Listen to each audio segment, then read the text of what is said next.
Hello guys, তোমরা জানোই তো আমি বিহার আইছি। বিহার আসার পরে ওরা কইলো যে বাজারে যামু, বাজারে যাই খাওয়া দাওয়া করা লাগবো, মানে পার্টি সার্টি করা লাগবো। সেই জন্য যাওয়ার জন্য স্টার্ট করলাম।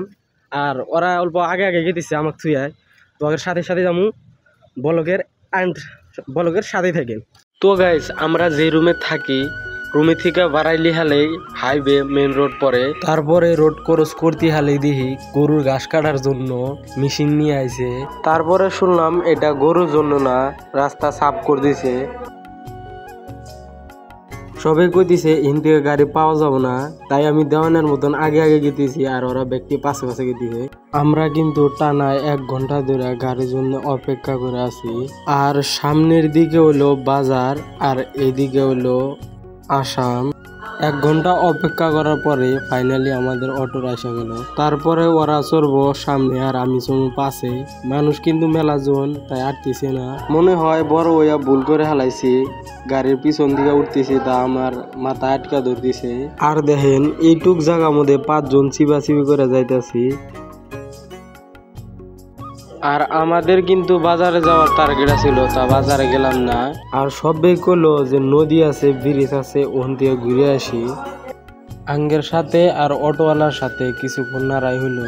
তার মানে গাড়ি ভাড়া হলো 100 টাকা 10 জন মানুষের, ওখানে চাই দিছে 150 টাকা। আর ব্রিজে যাওয়ার জন্য আধা ঘন্টার মতন হাঁটা লাগে। তো আমরা ব্রিজে যাই বলকের সাথে থাকেন। আর ওই যে দেখা যা ব্রিজ, আমরা ওই ব্রিজের সামনে যাবো।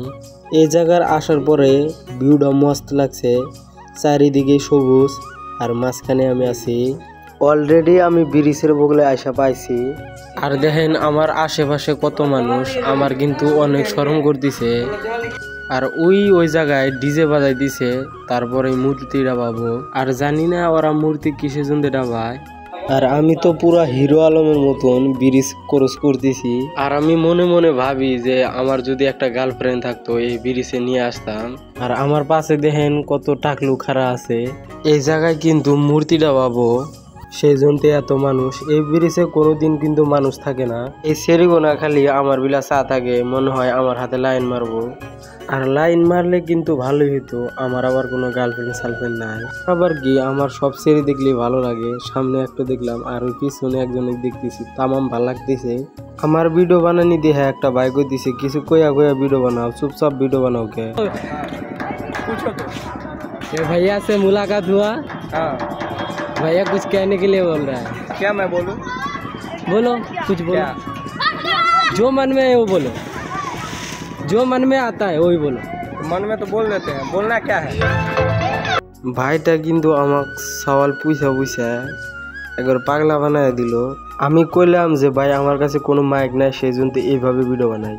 তারপরে আমি আর ওমর ভাই হিরো আলমের মতন পোজ দিতেছি পুরা। এত সুন্দর ব্রিজে আইছি, ফটক না উঠলে তাতে কি হয়। তারপরে ওদের মূর্তি ডাবানের টাইম হয়ে গেছে গা, সেই জন্য ব্রিজ একবারে খালি, কোনো মানুষ নাই।